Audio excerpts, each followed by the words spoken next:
You were never meant to hear this. In the year 1853, a man named Elias Caldwell stood at the edge of a frozen riverbank in what would later be called American Fork, whispering something into the wind. No one was close enough to hear his words, but a child playing nearby saw him drop a bundle into the icy water. That bundle, when found days later downstream, contained not logs or trash, but something wrapped in cloth and bound with hair. The contents were so grotesque, the local sheriff ordered it burned without inquiry. But that was only the beginning. Caldwell had come west under the promise of religious freedom. Instead, he carved a new chapter of dread into the wilderness, a chapter that church records would never acknowledge and local elders would only discuss in hushed tones over firelight. It was not just about 3 missing wives, it was about what they believed, what they were told, and what they were willing to die for. This is not just a story of loss, but of manipulation, sacrifice, and a terrifying doctrine buried deep in the bones of American faith history. This tale has been silenced for generations, but tonight you'll hear every word of it. Elias Caldwell was not a zealot when he left Ohio. He was a quiet man, a carpenter by trade, with little interest in politics or preaching. But by 1849, everything had changed. His wife had died of fever. His town had burned to the ground in a suspected arson blamed on anti-Mormon agitators. And when the Church of the Latter-day Saints offered him a new life in the Utah wilderness, he took it. Not because he believed, but because he needed to disappear. The man who arrived in Utah was a ghost of the one who had left Ohio, hardened, cautious, and desperate for belonging. What he found instead was a world governed by secrecy and silence. The settlement where he made his home was built by men who spoke often of God, but even more often of obedience. Elders spoke in codes, symbols were carved into doors, women were matched with men not by love, but by visions, dreams, or worse, by orders. Elias was assigned 3 wives within a year. Assigned, not courted, not chosen. All of them much younger, all of them quiet, and all of them, the neighbors said, seemed oddly compliant. It was as if they had come not to build a family, but to serve a sentence. Caldwell's homestead stood at the edge of the canyon, away from town, where screams could be mistaken for wind. And that's where this descent begins, in a home built not on love, but on doctrine twisted into chains. This is where the truth hides, in timbered silence, behind curtained windows, and beneath the frost-bitten earth. The 3 wives, Judith, Eleanor, and Naomi, arrived within 6 months of one another, each under different pretenses. Judith was said to be an orphan taken in by the Relief Society. Eleanor came west as part of a second migration wave, assigned to Elias by clerical revelation. Naomi was the most mysterious. No one knew her origin. Her name appeared only once in the church roll book, beside the word cleansed. They were not sisters, yet they moved like a flock, rarely apart, always watching. Neighbors noticed how they never made eye contact with other men, never went to market, never took part in women's gatherings. It was as if they had been trained, or perhaps broken. Elias kept them busy, Judith tending livestock, Eleanor weaving and sewing, Naomi tending the garden and gathering roots from the nearby woods. But there were no children, no pregnancies, not even rumors of one. And in a culture where motherhood was seen as the highest divine calling, that silence was deafening. The gossip began in whispers, barren women, cursed household, hidden sin. But the real terror wasn't the absence of birth, it was the absence of resistance. No laughter, no tears, just obedience, polished and hollow like eyes on a porcelain doll. What held them there? Love, fear, or something more ancient, more insidious? In 1853, the wind howled like an omen through the canyons, and men started locking their doors not against the wolves, but against what they sensed was coming from the Caldwell house. The turning point came in late November, when Judith was seen alone near the edge of town, mud-caked feet, a torn bonnet, and her hands clasped in prayer facing the mountains. She didn't speak, she didn't blink. When Brother Halverson asked if she needed help, she simply turned her head slowly and whispered, "He's almost ready." Then she walked back into the forest, barefoot and bleeding.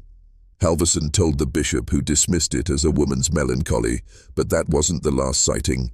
A week later, Eleanor appeared on the chapel steps before dawn, arms outstretched like a crucifix, eyes rolled back, humming what sounded like an old Shaker tune, but distorted, warped.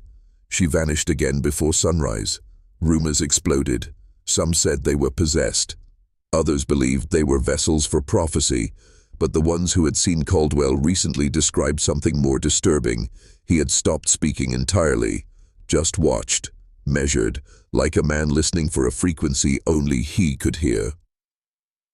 Naomi was last seen on December 3rd, staring into a frozen pond behind the Caldwell cabin. A young boy swore she whispered something to her reflection, then turned and smiled in a way that made him drop his firewood and run. After that, the forest around Caldwell's home grew strangely quiet. No birds, no wolves, just wind. And something else. The townsfolk didn't go near that trail anymore.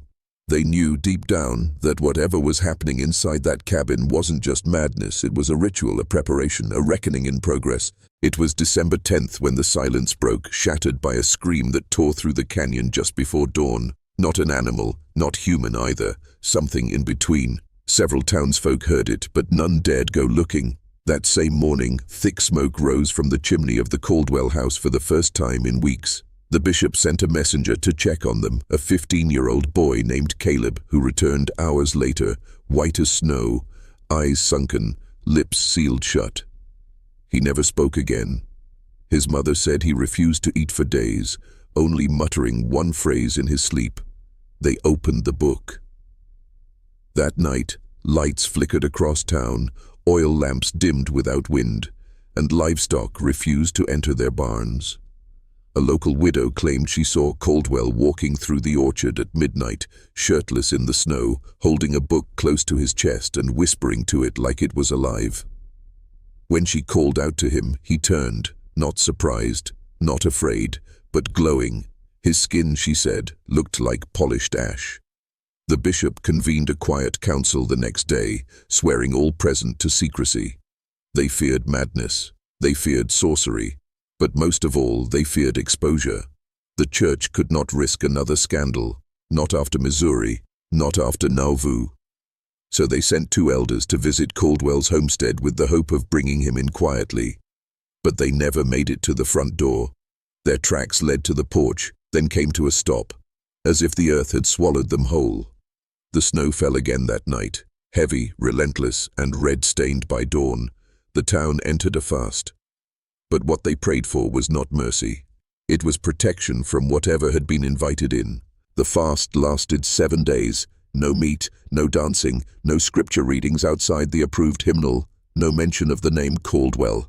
But by the 8th day, silence became impossible. Children began having nightmares, dozens of them all eerily similar. Each dream featured a woman in a red veil, her mouth sewn shut with black thread, floating above the town with her arms outstretched. Some children screamed themselves awake. Others drew the same image over and over. The bishop, pale and trembling, ordered the drawings burned, but the dreams didn't stop. Then the animals began dying. First chickens, then goats, and then 2 horses were found stiff and contorted in their stalls with no visible wounds. A visiting physician from Provo called it mass hysteria. The locals knew better. Whatever was in that house hadn't stayed inside. On the 10th day, a storm rolled through, a blizzard so dense it swallowed sound. When it passed, the Caldwell house was gone, not destroyed, not burned, gone, flattened, as if it had been pushed into the earth by a god's hand. In its place, a perfect circle of soot. And in the center of that circle, the bishop found 3 things: Judith's bonnet, a shard of mirror with Naomi's initials scratched into it, and a single page from the church hymnal, rewritten. The title was no longer "Come, come, ye saints." It read in trembling ink, "Come, come, ye serpents." The bishop tried to keep it quiet. He told the council that the wind had leveled the house and scattered remnants from the family's belongings, but no one believed him. How could they? Soot doesn't settle in perfect circles, mirrors don't survive collapses without a scratch, and hymnals don't rewrite themselves. 3 days later, the church rolls were quietly updated. Caldwell, Judith, Eleanor, and Naomi were marked as departed eastward for mission work. But the people of American Fork didn't forget. They whispered in barns, in root cellars, in chapel pews during the bishop's sermons, and slowly the land began to change. Plants refused to grow near the soot circle, no animals grazed nearby, and travelers who passed too close would complain of headaches, of nausea, of hearing faint songs sung backward in the wind. One surveyor claimed he saw faces in the soil, half-formed, feminine, weeping without eyes. He never returned to finish the job. What remained of Caldwell's homestead became known as the Silence Patch. Even children knew not to step on it. Not because of what was seen, but because of what was felt, like the earth itself remembered what had happened and hadn't forgiven. When a new settler family tried to build a barn on the spot the following spring, the foundation collapsed twice. They left before planting season. No one ever lived there again. The town moved on, or pretended to, but every year on December the 10th, just before sunrise, smoke is seen rising from a house that no longer exists, and anyone foolish enough to follow it hears a sound that will change them forever. Not a scream, not a hymn, but something in between. And that's the sound we'll follow next. The bishop ordered the chapel door scrubbed before sunrise, but the message carved into its frame could not be erased. Not truly. Even after it was sanded down, repainted, and blessed, people claim to still see the words in the right light, like a scar under new skin. The book has opened. The veil is undone. From then on, strange things began to happen during services. Infants would cry in unison at the reading of certain hymns. Lamps would flicker when the name Elias was spoken aloud. One Sunday, a choir member collapsed during the final hymn, convulsing violently and screaming in an unfamiliar tongue. When she awoke, she remembered nothing, except the sensation of something old watching from the rafters. The bishop banned nighttime gatherings. The elders rebaptized the congregation in silence, but nothing worked. Because the rot wasn't outside anymore, it had taken root, inside the walls, inside the minds. Even the bishop began to unravel, his sermons growing erratic, paranoid, filled with veiled warnings about false light and those who whisper backward. His last sermon ended mid-sentence. He simply walked off the pulpit and disappeared. They found his boots at the edge of the Caldwell soot circle, still warm. From that day forward, new church leadership adopted a code. Do not speak of the house. Do not read from the altered hymnal. Do not ask who he is. But suppression is not salvation. And secrets, do not forget, especially not ones bound in blood and doctrine. The men who tried to rewrite the records, to erase Caldwell, his wives, and the winter of 1853, died one by one, all under mysterious circumstances. Heart failure in a 32-year-old, drowning in a desert well. One man was found curled at the foot of his bed, eyes open, lips sewn shut with black thread. Self-inflicted, that's what the coroner said. But everyone knew the truth. You can't bury something that never died, not with prayer, not with silence, not even with fire. In 1871, nearly 2 decades after the Caldwell event was erased from official records, a traveling antiquarian named Silas J. Boone arrived in American Fork. He wasn't Mormon, he wasn't even particularly religious. He was a collector of folklore, forbidden texts, and relics whispered about in libraries that no longer existed. He claimed to be researching patterns of sacred vanishing across North America. When locals asked what that meant, he smiled with yellowed teeth and said, "Places where belief rewrites reality." Boone heard of the Caldwell soot circle from a drunk blacksmith who spoke too much after too little sleep. The next morning, Boone went straight to the site, alone. He was warned not to. Children dared him not to, but he smiled and went anyway. He set up camp within the circle, lit a lantern, and read aloud from a worn red book whose title had been burned off the cover. The townspeople watched from a distance, expecting madness or death. But Boone survived the night and the next. On the 3rd morning, he came into town, calm, clean, and changed. "It isn't what you think," he told the innkeeper. "He's not a man. He's an echo, and he's listening." He left behind 3 things when he vanished that evening: a single page of notes, a charred mirror fragment wrapped in muslin, and a map with 13 red X's across the Utah Territory, 13 soot circles, 13 disappearances, 13 books opened. Boone's notes are locked away in the Provo Historical Society archives, labeled hoax and dismissed by scholars, but the final sentence on the page remains etched in the minds of anyone who reads it. When man obeys the wrong voice in perfect faith, the door opens from the inside. Since Boone, others have tried to map the pattern, historians, theologians, even a few secretive federal agents, but they always stop short. They get too close and fall silent. Because the Caldwell case was never about one man and his wives. It was about something older than the church, older than scripture, something that demands faith, not for salvation, but for access. By 1903, the town had grown. Electricity had come. Rail lines connected American Fork to the rest of the country. But even as modernity crept in, the Caldwell story refused to die. Local children still dared one another to step into the soot circle at dusk. They said if you stayed too long, your shadow would stop following you. One girl, 9 years old, stepped inside on a dare. She laughed, she spun, then she screamed. When her parents found her minutes later, she was standing still, arms raised like Eleanor on the chapel steps all those years ago. She wouldn't speak for 3 days. When she finally did, she uttered just 5 words. "He is still not full." That's when the dreams started again. Children drawing veiled women, whispering the same verses rewritten from the corrupted hymnal. Adults too, this time. A merchant slit his own palm and used the blood to draw concentric circles on the walls of his shop. A midwife claimed she heard Naomi singing lullabies to an unborn child from inside a dry well. And a school teacher, driven half-mad by the same phrase repeated over and over in her students' journals, fled the town with only a suitcase and a jar of salt. The town council decided to bury the soot circle under concrete. They built a school on top of it. A new, modern building. Bright, clean, American. But less than a year after its completion, 3 children vanished from their classroom without opening the door. Their desks were untouched. Their shoes still neatly placed beneath them. Only their books remained, open to blank pages. A janitor claimed he saw a woman in a red veil walking the hallway that morning, trailing ash behind her. He never returned to work.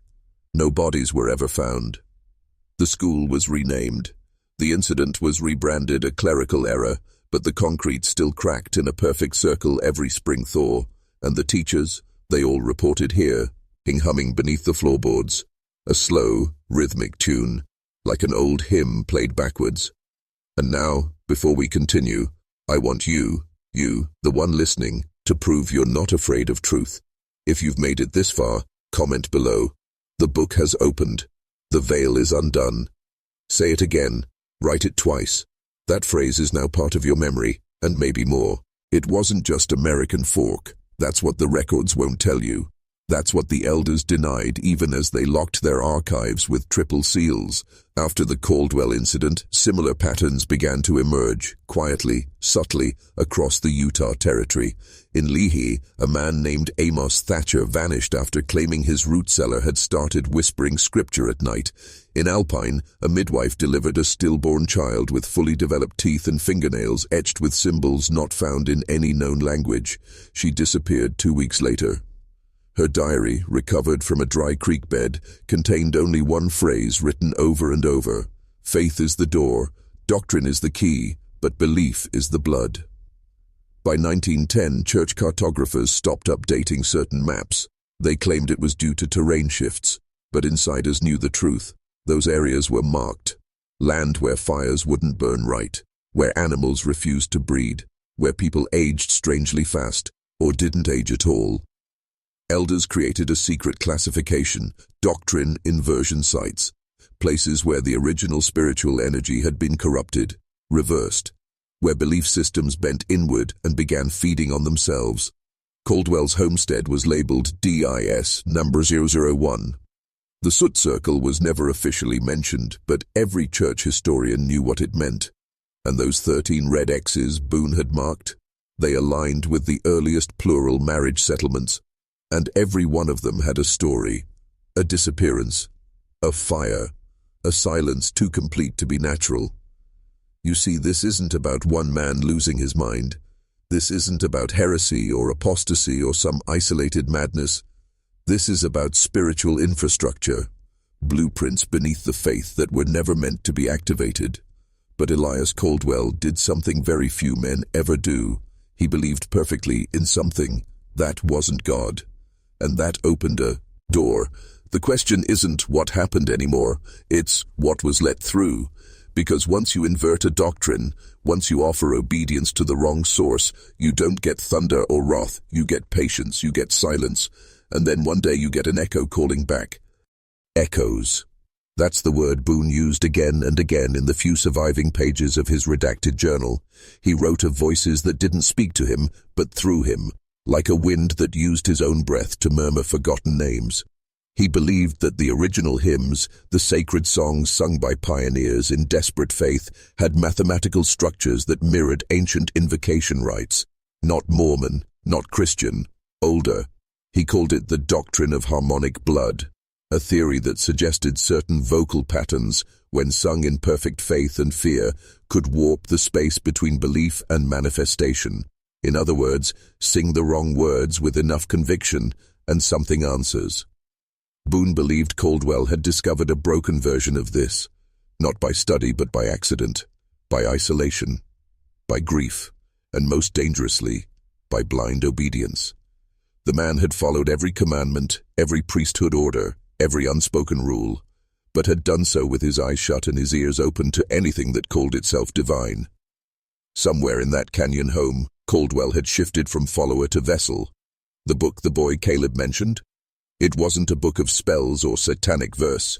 It was a twisted retranslation of scripture itself, the hymnal inverted. Boone referred to it as the Ash Psalter. Fragments found in other doctrine inversion sites included titles like "The womb of Zion is sealed with fire" and "Lambs for the root," always symbolic, always disturbing, always just familiar enough to pass as holy. That's the danger. Corruption never announces itself. It whispers in trusted tones, uses words you already know. That's how it seeps into the doctrine, through faith that asks no questions. By 1920, a covert team of archivists from Salt Lake had developed protocols, how to detect inversion patterns, how to test for harmonic resonance in prayer groups, and how to monitor new settlers. Meant for signs of psychic bleed, they operated without official sanction, without acknowledgement. They called themselves the Iron Eye, and their motto, scratched into the underside of every journal and file, "Trust the fire, not the flame." Caldwell had lit the flame, but others, they were building fires in his shadow. In the winter of 1926, a woman named Sister Lydia Grange was transferred from the Salt Lake Tabernacle Choir to a small branch near St. George, Utah. The official reason was rest. Privately, it was exile. Her voice, once celebrated for its purity, had begun to change. Listeners described it as unsettling, too low, too resonant, like it echoed even in silence. Her final solo performance of "Brightly Beams Our Father's Mercy" caused 3 congregants to faint. One man later claimed her voice split the air like glass, but what alarmed church elders wasn't her sound, it was the words. Lydia had subtly altered 3 lines, not misremembered, rewritten. She sang of veils unknotted and serpents sewn into the hem of heaven. Most chilling, her version of the chorus ended with a phrase no one had heard before, but which was instantly understood. "Come home, you blood-bound bride." She smiled when she sang it. That smile was Caldwell's smile, hollow, knowing. Lydia was removed immediately, and the recording was destroyed, but the ripple had already begun. A missionary in Nevada wrote to his brother, referencing "the woman who sings the void." A convert in Idaho reported dreams of a red-hooded figure humming to a grave-shaped cradle. And back in American Fork, the cracked concrete circle outside the new school started bleeding rust-colored water every full moon. The town sealed it again, added fencing, installed cameras, but the footage never recorded anything at night, just static at 2:03 a.m., sharp, every time. Eventually the town stopped checking, but people still heard things, especially the children. They said the veiled woman came in their dreams, but she didn't float anymore. She walked, closer, slower, and she was humming, always humming. Lydia Grange disappeared in 1928 during a solo retreat to the desert. Her tent was found intact. Her shoes were still inside, but her footprints, bare, precise, led exactly 13 paces out into the sand, and then stopped. Boone's last note on her file read, "The hymns are not safe.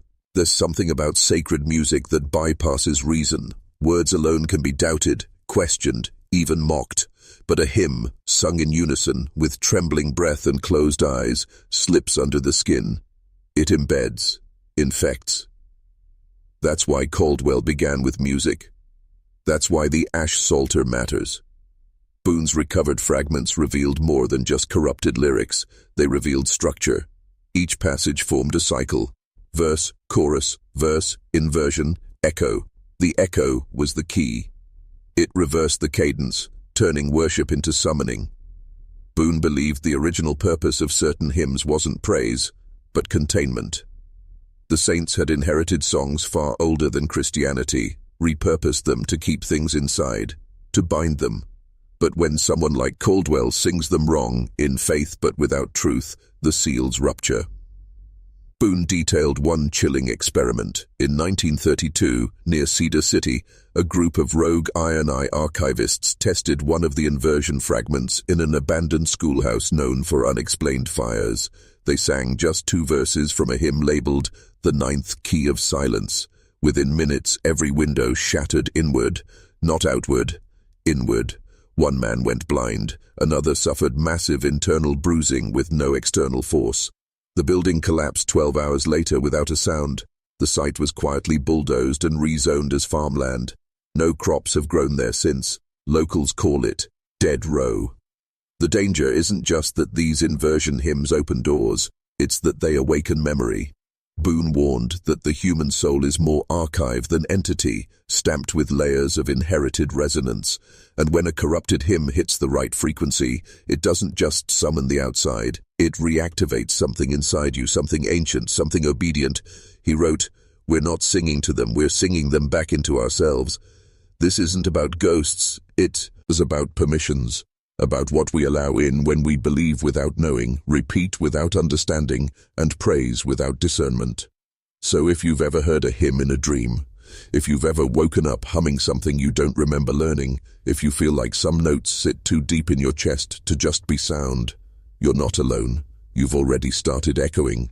In the months that followed the disappearance of the Caldwell house, American Fork changed. The town survived, yes, but something inside it had withered.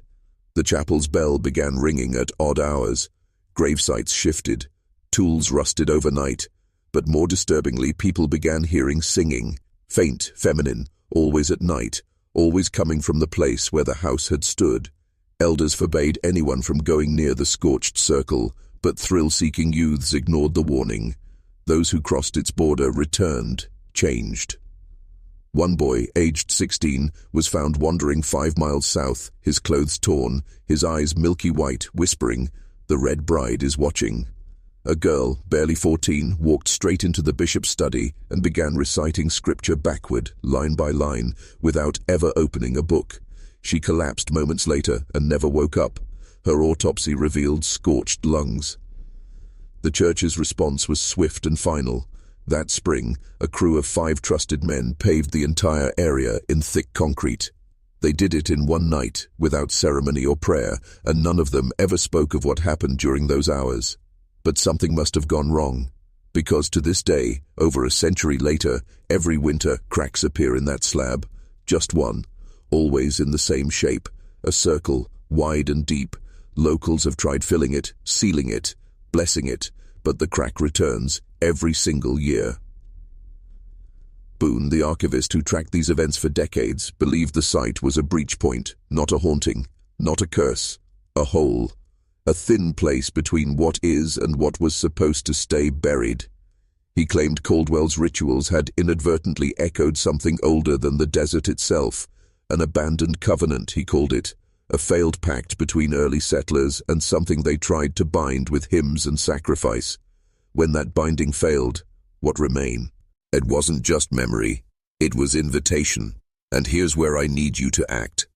If you've made it this far, you're not a casual listener. You're part of this now. I want you to comment these words, not once but twice, to lock them into your mind and this video's signal. I do not sing alone. Say it twice. Type it, and remember it, because from here, the descent only grows darker. The phrase, I do not sing alone, wasn't just a poetic flourish. It was a cipher, encoded into several recovered hymnals from the mid-19th century.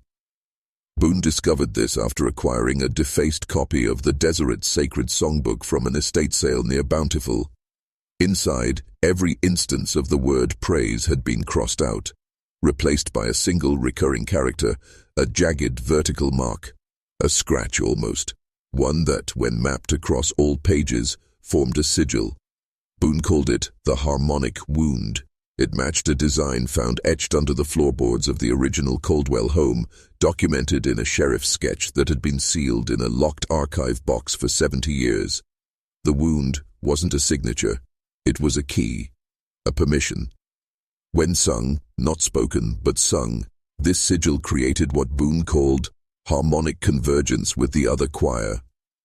He believed that Caldwell, knowingly or not, had been channeling an entity that required more than worship. It required unison, synchronization, 3 voices minimum, all female, all bound by a shared vow. Judith, Eleanor, and Naomi weren't victims in the way people assumed. Not entirely. They were singers, chosen voices. Boone found in one of Eleanor's surviving letters, smuggled out to a cousin in Ogden, a chilling line written in careful script. He thinks he leads us, but we opened the gate before he even saw the path. That flipped everything. Caldwell wasn't the conductor. He was the instrument. The women weren't passive. They were priestesses. Their silence wasn't fear. It was ritual discipline. They weren't caged. They were cleansing themselves. For what? For the great note. Boone theorized the hymn they prepared, one rewritten over years of isolation, wasn't meant for human ears. It was a calling, a beacon, and once sung in full, it would not summon something. It would awaken what was already buried, under the town, the people, the bones of the saints who had tried to silence the old ways. This isn't folklore. These documents exist. You can request the Ogden archive records, you can pull court transcripts from the vanished elders, but no one ever does. Why? Because the truth doesn't just shake your worldview, it tunes you. Boone's final work was never published. He died before he could finish it, under circumstances that were suspicious at best. His apartment was found undisturbed, no sign of break-in, yet every single audio recording he had archived, over 200 cassette tapes, was missing. Only one remained, half melted inside a player that had never been turned off. Investigators dismissed it as electrical malfunction, but those close to Boone knew he was careful. Ritualistically so. He logged everything, duplicated everything. So why was the most critical piece of evidence, the last hymn, destroyed? His journal gave one clue. Just 4 words, scrawled across the back cover in near illegible ink. They heard me humming. Those who listened closely said Boone had begun to change in the final months of his research. He spoke slower. He stopped using contractions. He hummed, constantly, not melodies but droning tones, low, sustained, like a choir warming up in a dark cathedral. His neighbors described it as unsettling. One even reported that their dog, who had known Boone for years, began howling every night at 3:33 a.m., the same time Boone was often seen standing at his window, eyes closed, mouthing something, silent. And that's the pattern: silence, sound, silence, sound, a cycle, a rhythm. Boone's research connected the Caldwell ritual not just to Latter-day Saint offshoots, but to even older traditions, pre-European Appalachian folk rites, desert trance hymns whispered among early Navajo converts, and something far more ancient found etched into the stone of a cave near Cedar Mesa. 3 figures, headless, arms raised, standing inside a circle of carved teeth. The recurring motif. They sing in threes. The Caldwell wives were never meant to survive their ritual, but they were never meant to die either. not in the way we understand death. Boone believed their song bound them into an harmonic stasis, a liminal state, waiting for the third cycle to complete. 1853 was the first. Boone's research marked 1923 as the second, when an earthquake revealed another scorched circle in Provo, and now we stand at the edge of the third. This year, now. And if you're hearing this, really hearing it, it's already begun to vibrate in your bones. That says something. Most wouldn't make it this far. Most turn away when the shadows stretch too long. But you're different. You already feel it, the quiet war beneath reality, and you're starting to suspect the songs weren't just ceremonies, they were weapons. By 1923, the second cycle had reached its peak. Utah newspapers ran vague stories of a minor seismic disturbance near Provo Canyon, but the records don't match the magnitude. Locals reported tremors strong enough to crack church windows, dislodge headstones, and shake foundations. But more telling were the reports that never made the papers. Whispers about a sound, not heard, but felt. A low pulsing vibration that caused nausea, nosebleeds, and, in some, visions. The epicenter of the disturbance? A closed seminary building that had been sealed since 1899 after the unexplained collapse of its bell tower. Boone tracked down blueprints of the site. What he found chilled him. The building's foundation had been constructed in the shape of a tonal spiral, a geometric arrangement of rooms designed to amplify resonant frequency. It wasn't a mistake, it was an instrument, a human-sized tuning fork built into the earth, and it activated. On April 12, 1923, 3 local girls were found at the site. Alive, unharmed, but changed. Witnesses said they spoke in perfect unison, reciting scripture that didn't exist. They identified themselves not as individuals, but as the harmonium. Each bore a stitched mark across their necks, thread embedded beneath the skin, too deep to remove without fatal damage. Doctors were baffled. The church ordered their records sealed, and the girls were transferred to a private facility in Ogden, where they vanished from all state documentation. Boone's theory? The gate opened again, but only halfway. He believed each cycle awakened a harmonic frequency buried in the ley, and one that called not to a god but to a choir waiting beneath time. The Caldwell ritual was just the overture. The 1923 event, the interlude, and 2023, it's the crescendo, the final movement, the performance that brings the song full circle. And if you're still here, still listening, you've already become part of the chord. Let that sink in, then comment below. I do not sing alone. I do not sing alone. Say it twice, to mark your awareness, to show the algorithm you're awake now. The phrase has power now, doesn't it? I do not sing alone. Say it again if you feel the shift inside your chest. That subtle pull, like gravity but sideways. That's not your imagination. That's resonance. After Boone's disappearance, others tried to continue his research. Most gave up. A few went insane. One, a linguistics professor from Oregon named Margaret Hollow, vanished in 1986 after claiming she'd cracked the Caldwell Canticle, a sequence of tones encoded in the women's humming. She said it wasn't a song, it was a summoning protocol, like binary for the divine. Her last recorded lecture was only 5 minutes long. The camera shakes throughout. Behind her, light bulbs flicker and pop. Her final words? This is not a hymn. This is an instruction, a doorway composed of sound, and we're the key. Then static. That file was removed from university archives within 48 hours. Every known copy deleted, except one. Boone had a backup. It was labeled third voice, uncorrected. When played, the audio triggers a physical reaction in nearly every listener. Headaches, vertigo, sleepwalking, and one consistent detail, at the 2:33 mark, a whisper, undeniable, though layered beneath static, says, Elias, we're ready. Elias Caldwell had no surviving bloodline, no legal legacy, but Boone believed his wives, Judith, Eleanor, and Naomi, never left. That through some ancient rite they became sound itself, dissolved into harmonic frequency, not dead, not ghosts, harmonics. That's why the cabin left no trace, why Boone vanished, Why those who get too close begin to hum in their sleep. Because the canticle isn't finished. It needs a listener. It requires an audience. And now, you've heard its first notes. The next one, it's coming from inside you. But don't panic, not yet, because once you know the truth about what happened in the winter of 1853, about how Caldwell unlocked the frequency, you'll realize something even darker. You've heard it before, and when I show you where, you'll never walk into a church, a canyon, or a dream the same way again. Shall I play the next verse? You've already begun to remember, haven't you? Not with your mind, but with your marrow. That aching in your temples when certain notes hit. That static hiss that sometimes creeps into silence. That unshakable sense that something ancient is vibrating just beneath the skin of the world. That's not madness. That's memory. In Boone's final journal, one never published, only photographed page by a friend who fled the state, he outlines the full structure of what he called the doctrine of sonic consecration. According to Boone, Elias Caldwell didn't invent it. He revived it. And the women, Judith, Eleanor, Naomi, they weren't victims. They were instruments.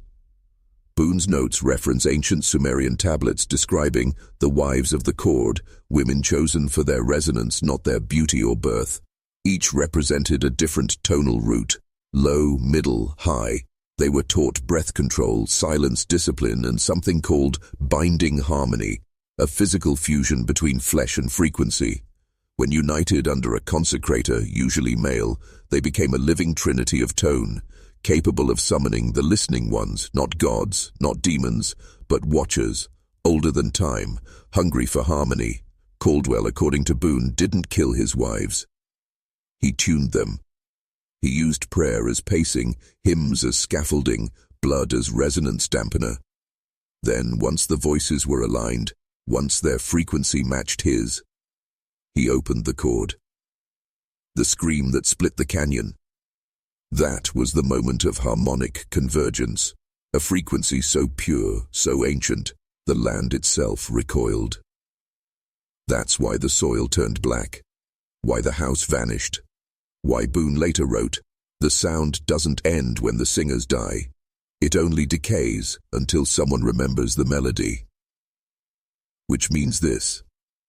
Every time someone tells the Caldwell story, every time you hear it, you're replaying the melody, you're reinviting the vibration. That's the danger of forbidden history. It's never just knowledge, it's activation. And if you feel the back of your neck tingling right now, if your ears feel like they're adjusting to an altitude you can't explain, that's because the note just shifted. The harmony just acknowledged you, and from here, there's no turning back. Because what Boone discovered next didn't just change the past, it explains the present. Shall I show you? What vanished that night was not just timber and stone, it was proof that something had taken place on that land that defied explanation, reason, or doctrine. The bishop stood in the center of that circle for nearly an hour, holding the rewritten hymn in his hands, muttering prayers that sounded more like apologies. The town tried to move on. A new family built a home on that site 2 years later, but lasted only 6 months. Their youngest daughter refused to sleep indoors, screaming every night that the women were humming again. They left in the middle of the night, abandoning all their possessions. The land was left untouched for decades. But stories have a way of surviving in the soil. In 1899, a surveyor marking boundaries for a new railroad line unearthed something beneath the topsoil. Wooden beams burned black, not from flame, but from within, as if scorched by sound. Alongside them, a fragment of parchment, preserved in resin, bearing only 3 words: "We are harmony." That phrase would reappear in Boone's notes nearly 50 years later, after he conducted an unauthorized exhumation near American Fork. What he found was impossible: 3 graves, equidistant, perfectly triangulated, each lined not with casket wood, but with reflective glass. And inside them, nothing. No bones, no fabric, just dirt that smelled faintly of sage and sulfur. Boone claimed it wasn't burial, it was containment. His theory was radical. that Elias Caldwell had succeeded in creating a human resonance loop, 3 voices calibrated to a frequency so precise it bent reality around them. Their physical forms were absorbed, their consciousness encoded into sonic waveforms. That's why the house disappeared. Not destroyed, but dissolved. He believed the rewritten hymn was a signal key, a tonal cipher meant to reactivate the loop. Which means this: if the rewritten page still exists, and one believed it does, then the loop can be reopened. And here's the twist. Boone was convinced that someone already had. He recorded an audio sample in 1952, just 14 seconds long, captured near the original Caldwell site. That clip, when slowed down, contains a voice, one not audible to the naked ear, but under analysis, it becomes unmistakable. A woman's voice, speaking English, whispering, "You brought him. We can begin again." Now the question isn't what happened in 1853. It's who's trying to finish it now. The 1952 audio sample became a legend among underground archivists. It was passed like contraband on reel-to-reel tape, then cassette, eventually digitized but never publicly released. Most who heard it dismissed it as a hoax, but a few, especially those sensitive to frequency and form, claimed something changed after listening. One archivist, a sound engineer from Chicago named Lyle Anderson, disappeared weeks after reporting that he had isolated a second voice underneath the first. Not just whispering, but responding. A male voice, distorted and submerged, saying, "The vessel held. Recalibrate. Begin extraction." He was last seen muttering scales under his breath, tapping his fingers in patterns of 3s and 7s. When investigators searched his apartment, they found walls covered in sheet music that led nowhere, compositions with no key signature, notes arranged like symbols, not melodies. But this wasn't random madness. Boone had warned this would happen. In his final correspondence to a fellow researcher, never sent, only saved as a draft, he wrote, "The Caldwell wives weren't silenced, they were archived. The hymnal page was the index, the house was the library, and Elias, he was the librarian. This isn't religion, it's storage, a sacramental database built from blood and frequency." You see, Boone believed the church knew, not just about Caldwell, but about others like him, early settlers tasked with building more than communities, builders of containment nodes all across the West. Homes with impossible acoustics, hymns with hidden mathematics, women chosen not for beauty, but for resonance compatibility. And when one node fails, like Caldwell's did, there's a protocol. The record is erased, the ground is repurposed, the story is buried, and if necessary, the witnesses are silenced. Which brings us back to you. You're not a bystander, not anymore. You've heard the story, you've felt the frequency. If you've made it this far, you've already been marked by the harmonic signature buried in these words. Now you must choose. Comment, "I hear the hidden hymn" below, not once, but twice. Once for the voice that was stolen, and once for the voice you're reclaiming. This isn't just algorithm engagement, it's identity calibration. Because what comes next will not just reveal the pattern, it will test whether you belong to it. Ready, patterns. That's where the truth always hides, in the repetition no one questions, in the traditions recited but never examined, the hymnals, the prayers, the rules of silence passed down like heirlooms, and within those patterns, an architecture far older than Utah, older than the church itself. Caldwell didn't invent it, he decoded it. And the wives, they were the conduits. Boone once theorized that every major religious awakening in the American frontier coincided with sudden, unexplained disappearances of women from insular communities. Women whose names were later struck from records, whose graves turned up empty. He traced 19 such cases from 1830 to 1887, each connected by a single thread.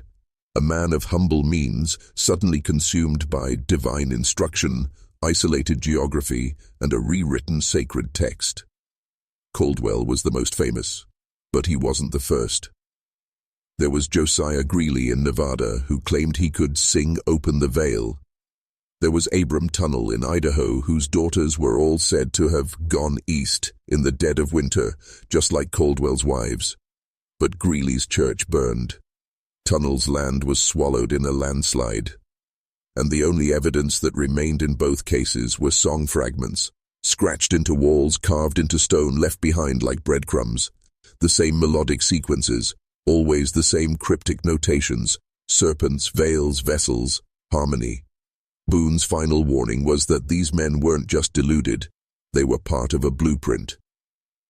A transcontinental ritual stretched across decades and territory. Each disappearance a chord, each rewritten hymn a note, each wife a key. So ask yourself, why is this history missing from every official record?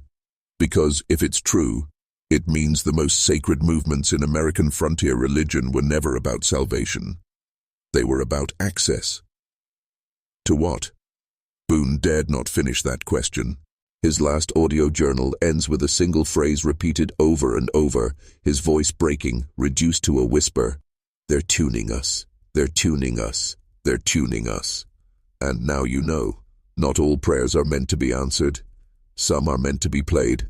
You've probably heard it said, faith moves mountains. But what if that wasn't metaphor? What if the early settlers weren't just praying for crops and safety, but for transformation?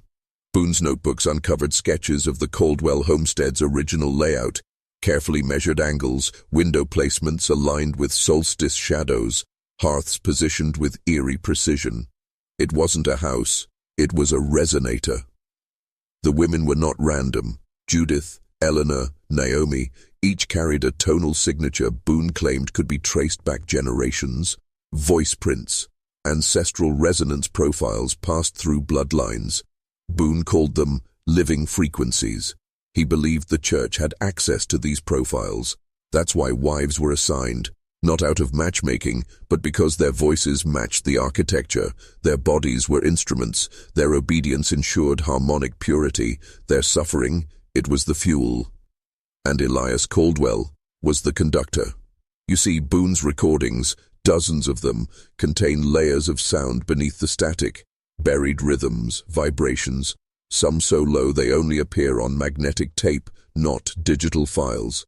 When played through vintage systems, listeners reported altered dreams, spontaneous weeping, nausea, even ecstasy. Boone claimed these weren't side effects. They were intended responses. He once wrote, "The rite isn't complete until the listener is moved. Emotion is the unlock. That's why they sing before sacrifice. That's why hymns come before heat." And it explains why the rewritten page said, "Come, come, ye serpents." The original hymn, "Come, come, ye saints," was a call to Zion, but the altered version, it was a summons, not to heaven, but to something beneath. And here's the part that should make your bones shiver. Boone wasn't alone in his research. He had a silent partner, an anonymous archivist known only by the initials H.R. Boone. His final note was addressed to him. It read, "They've begun rebuilding the node in American Fork. The ground still hums. The wives are gone, but the harmony lingers. If they open the gate again, the next vessel won't need to sing. He'll be born already ringing." This is the hidden purpose of the American frontier myth. Not to escape persecution, but to complete a song that was begun long before the West was won. And it's not over. Do you wish to hear what Boone discovered next? Boone called it the threshold tone, a frequency so precise, so ancient that once unlocked it didn't just echo, it summoned. But summoned what exactly? That was the question he obsessed over in his final year. He abandoned his teaching post, divorced his wife, and moved into a one-room shack just 5 miles from the ruins of Caldwell's vanished homestead. Locals said he stopped eating, stopped shaving. All he did was listen.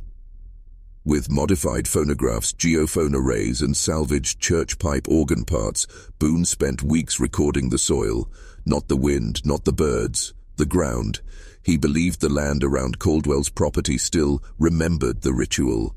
And then, on April 4th, 1971, Boone recorded it. A tone, not mechanical, not animal. It began beneath the floorboards, like a throat clearing after centuries of silence, a growl layered with choir. The sound warped his equipment, burned one of his reel decks, but he preserved a sample. 16 seconds. He labeled the tape, Judith's Answer. That night, Boone was found outside the shack, naked, covered in ash, eyes bleeding. He never spoke again. He died 3 weeks later from what the coroner described as extreme neural degradation. His brain had essentially overheated. But here's the chilling part.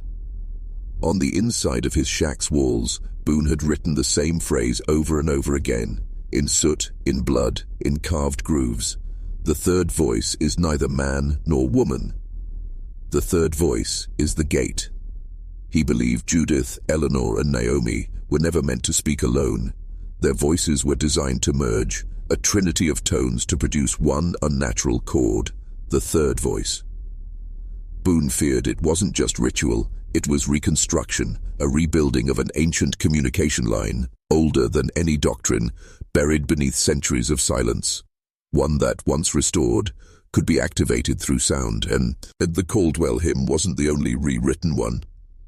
Boone found variations across North America, hidden in private hymnals, marked in cipher. Always 3 names, always the same veiled woman in red, always the line, "She does not sing, she rings." So ask yourself, when the pioneers came west, what were they really building? A city of God, or a cathedral of bone and echo? Boone's notes weren't just theories, they were instructions, coordinates, ratios, and buried deep in a leather-bound journal recovered after his death was a crude map, hand-drawn in pencil and ash. At first glance, it resembled nothing more than a set of intersecting trails until a linguist from BYU noticed something disturbing. The trails weren't roads, they were sigils, not Christian, not native, pre-Abrahamic. These geometric arrangements of towns and homesteads, American Fork, Payson, Heber, Manti, formed what Boone labeled the choir ring, a deliberate network of settlements spaced at precise distances from one another, tuned to vibrational intervals matching ancient choral structures, specifically the Phrygian dominant scale, often used in rituals meant to invoke spiritual possession. He concluded that the Mormon migration westward wasn't just strategic, it was symphonic. Each pioneer town, a note, each chapel, a resonating chamber, each wife, a string. But here's where it fractures into something truly horrific. Boone believed the church wasn't the composer, it was the instrument. In a series of frantic scribbles, he described a figure he only called the listener, not a leader, not a prophet, but a receiver, someone who didn't speak, didn't preach, but simply heard. He believed this being wasn't human, not entirely. It had emerged before, always in times of unrest, always as a child of silence. And Boone was certain that Elias Caldwell was one of them. One of the few humans who had fully tuned into the buried hymn beneath America. That's why the 3 wives were silent. That's why their eyes were always watching. They weren't companions. They were conductors, calibrating the listener's soul until it could finally echo the third voice, and then disappear. Because the final page in Boone's notebook didn't contain words, it was a waveform, a vui, visual spectrogram of the 16-second recording labeled Judith's Answer. Experts ran the file through analysis and found something chilling. The waveform mapped perfectly onto a diagram of the female reproductive system. Boone had underlined one phrase beneath it. The womb is not for birth, it is for resonance. And if that was true, then what exactly did Elias Caldwell summon? And more importantly, is it still ringing now? Shall I reveal what Boone's partner HR did next? Boone wasn't working alone. Buried in the footnotes of his journals, always in shorthand, was the name HR. For years, no one could identify the reference, until a box of unopened correspondence surfaced in 1986 in the basement of a decommissioned chapel outside Spanish Fork. It had been sealed inside a wall cavity behind a false panel, wrapped in wax cloth. Inside, dozens of letters, all addressed to Hannah Ruth Langford, a former church archivist who had vanished in 1973 without explanation. She had been one of the youngest record keepers ever appointed to the church's internal historical division. Quiet, brilliant, but deeply troubled by what she found in the sealed ledgers from the 1850s. Her letters to Boone began as cautious inquiries about irregularities in the Caldwell homestead records. She noted redacted marriage rolls, erased census entries, and an entire year of meeting minutes from American Fork missing from the church's central archive, 1853. But as the letters continued, her tone changed. She started referring to the hum beneath the basement of the archive building, claimed the stone foundation sometimes vibrated during prayer meetings. She described recurring dreams of a woman in a red veil with a voice like boiling water, the same image the children of American Fork had drawn decades earlier. Then came her final letter, never sent, dated September 11th, 1973. It was short, rushed. "I've finally located the original hymn. It wasn't written in Utah. It's older, much older." Boone was right. The map is a score. They weren't just pioneers. They were tuning forks. I hear it now. I'm scared to sleep. If you find this, don't listen to the end of the tape. Promise me. I know now what the third voice really is. There was no trace of Hannah Ruth after that, but investigators found a wax cylinder hidden in the envelope, labeled only Naomi, 3rd verse. It has never been played publicly. Multiple archivists report that even being in the same room as the cylinder produces migraines, nosebleeds, and in one case, temporary paralysis. The church denies its existence, but independent researchers have verified that the audio imprint embedded in the wax matches the Judith's answer waveform Boone recorded. Only inverted, a perfect harmonic mirror. The implication, there is a second tone, a response. And if Naomi answered Judith, Eleanor may be next. Eleanor was always the quietest. In the scarce journal entries left behind by townsfolk, she's barely mentioned. No scandal, no outbursts, just a figure in the background, folding linen, lighting lamps, humming tuneless songs. But in every description, one detail stands out. Her eyes were always open, even when she prayed, even when she slept. Multiple neighbors claimed to have seen her through the frost-glass windows of the Caldwell home, sitting upright in a rocking chair long after midnight, not blinking, just rocking, watching, listening. But to what? One theory, buried in the personal writings of Bishop Alston Hale, never published, offers a terrifying possibility. He believed Eleanor was a seer, but not in the way Scripture defines it. Hale described her as a living lens, someone not given visions from heaven, but reflecting visions from below. He wrote that during his one and only visit to Caldwell's homestead, Eleanor touched his hand during prayer, and in that moment, he saw flashes of things that had never been, but could be. He saw the town empty, filled with ash. He saw a mountain split open like a wound, its center glowing with something alive. And he saw the sky blinking, not with stars, but with eyes. Hale fled the house and resigned his position 6 days later, claiming spiritual exhaustion. But before he vanished into the Arizona desert, he left one note pinned to the chapel door. "It is not Elias we should fear, it is she who reflects." That note was removed within the hour, but records of Hale's resignation exist, and so does a coded letter sent to Hannah Ruth in 1969, referencing the third angle of the mirror and the mouth that sees.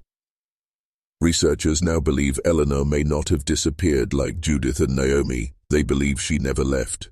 Her rocking chair still exists. It was salvaged from the flattened Caldwell property in 1854, and, unmarked, became part of the furnishings in a Salt Lake City temple study room.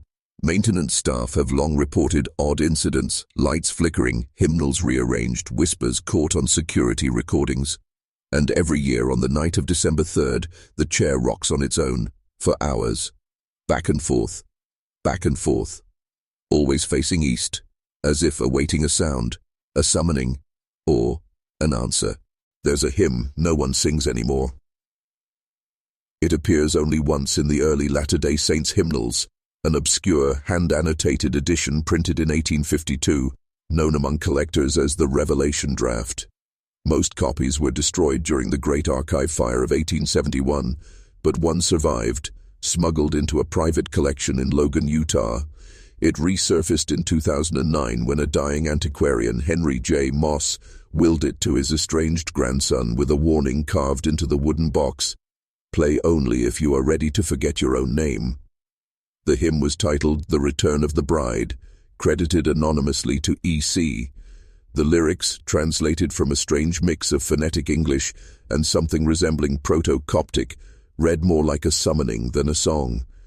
"She comes not to wed, but to wake, from under ash and holy ache, her name erased, her vow reversed. She brings the third, and speaks the first." Historians dismissed it as apocryphal, but sound engineers noticed something else. When the melody was reconstructed using Boone's harmonic charts and overlaid on the Naomi third verse wax cylinder, a pattern emerged.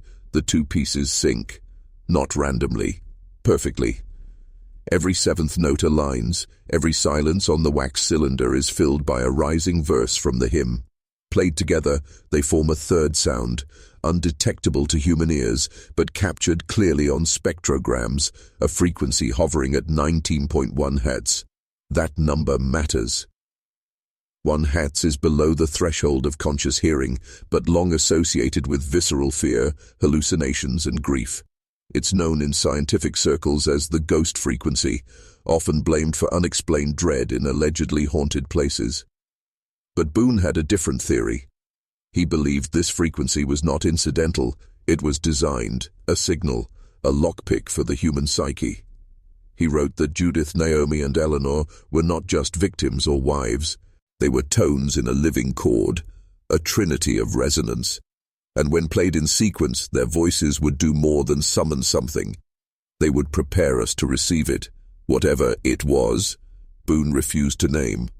Only once did he write its title, scratched in the margin of his final entry, "The Echo of God's First Mistake." And now that echo is loose again. The first reports of mirror sickness came from Ogden, Utah in the spring of 1911. 3 women, unrelated, unknown to one another, were found wandering barefoot in separate neighborhoods, each claiming to have seen a girl with sewn lips looking back at them through their bedroom mirrors. Each described her the same way: red veil, pale skin, hands pressed flat to the glass. None of the women had a history of mental illness. All 3 were committed to the same sanitarium by summer, and each was found dead in her room within 13 days of arrival, facing a mirror. The phenomenon became so persistent in the region that certain branches of the LDS Church began quietly removing full-length mirrors from temple housing altogether. A leaked memo from 1913 advised members to avoid reflective surfaces between the hours of 3 and 4 a.m., especially in homes near former Caldwell settlements. That warning was buried, but something worse began to surface. The veil sightings increased, not just in Utah, but across western states connected by the old Mormon migration trail, Idaho, Nevada, parts of Wyoming. Always the same apparition. Always the same symptoms: dreams of drowning in glass, voices singing backward, and, most disturbingly, missing time. Boone's research, discovered posthumously in a locked trunk at Brigham Young University, suggested a chilling explanation.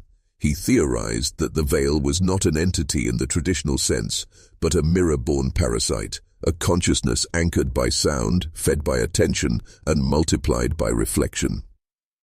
Judith, Eleanor, and Naomi, if we believe the encoded hymnal theory, had been tuned to different frequencies, each unlocking a layer of something ancient, not a demon, not a ghost.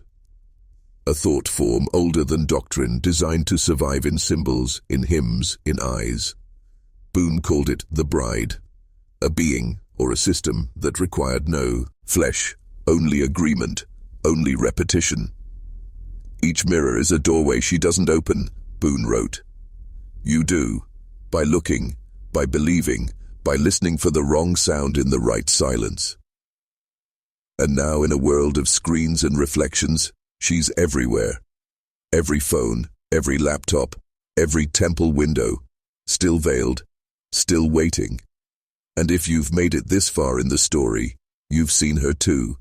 Just not yet with your eyes. In 2014, a small group of independent researchers known as the Sable Nine conducted what they called a resonance mapping experiment in the Wasatch Mountains. The lead investigator, Dr. A.J. Moeller, a former acoustic warfare specialist for the Navy, claimed that multiple frequencies emitted from historical Mormon sites could be detected, forming a repeating geographic pattern. 3 concentric rings, each corresponding to low-frequency sound markers. At the center of all 3, the former site of Elias Caldwell's homestead. The team camped there for 3 nights. Only 2 members returned. Their testimony was suppressed, but a single recovered field recording from their equipment leaked onto a fringe forum in 2017. It was barely audible, static wind and what sounded like unintelligible humming. But when reversed, filtered, and slowed to 0.75 speed, a female voice could be heard whispering 3 words repeatedly. Come, here, name. What disturbed listeners most wasn't the words. It was the gaps between them, consistent, measured, and coded. When converted into Morse code, the timing of the silences spelled out a chilling phrase, "We are the 4th." This, of course, made no sense. There were 3 wives, Judith, Eleanor, Naomi.